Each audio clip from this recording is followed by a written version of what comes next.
BloombergNEF says electric vehicle sales are poised to more than double by 2026. That's the finding of its report out today. The governments and manufacturers still need to do more, though, to eliminate emissions from road transport by the middle of the century. Now, for more, let's bring in Bloomberg's Oliver Crook, who's been crunching the numbers. Extremely thorough report, Ollie, extremely thorough.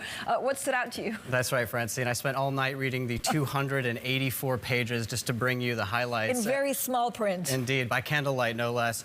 And so it's extremely exhaustive. When we deal with topics like this, we know there's a huge transition underway. It's sort of abstract. This really puts some numbers on the scale of what we're dealing with. Let's deal with some of the numbers here. 11 million EV sales last year. By 2026, that will more than double. What will that be driven by? Mostly by China. They're going to hit 50% EVs in their market by 2026.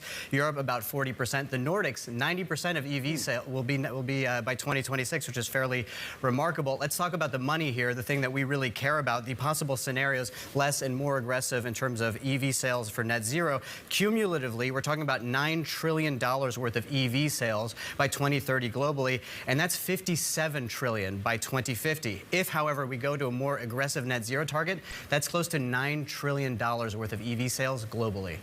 It's huge, and it's hugely impactful across the commodity sector. How does that all play out? How do we expect that to play out? That's right. You have the upstream and the sort of downstream here. Something that I'm very interested in and that they've done a great job on this report is what does this do for oil demand? What does this do for road oil demand? They say that we're very close to peak road oil demand, that is in terms of cars, but also trucks. It's going to hang around a little longer for trucks, but it's saying that it's already displaced 1.5 million barrels a day of oil from the market. You know, OPEC just cut 1 million. This gives you an idea of the sort of long-term trend. But by 2040, we're talking about 20% lower oil demand just down to for road transport. However, let's talk about the upstream. We're not even talking about the rest of the commodity complex. If you guys are thinking about placing long-term investments for the kids, perhaps, maybe manganese is the place to go. We're talking about a 30 times demand for manganese. We're talking about iron, 26, phosphorus, 22, lithium, same story.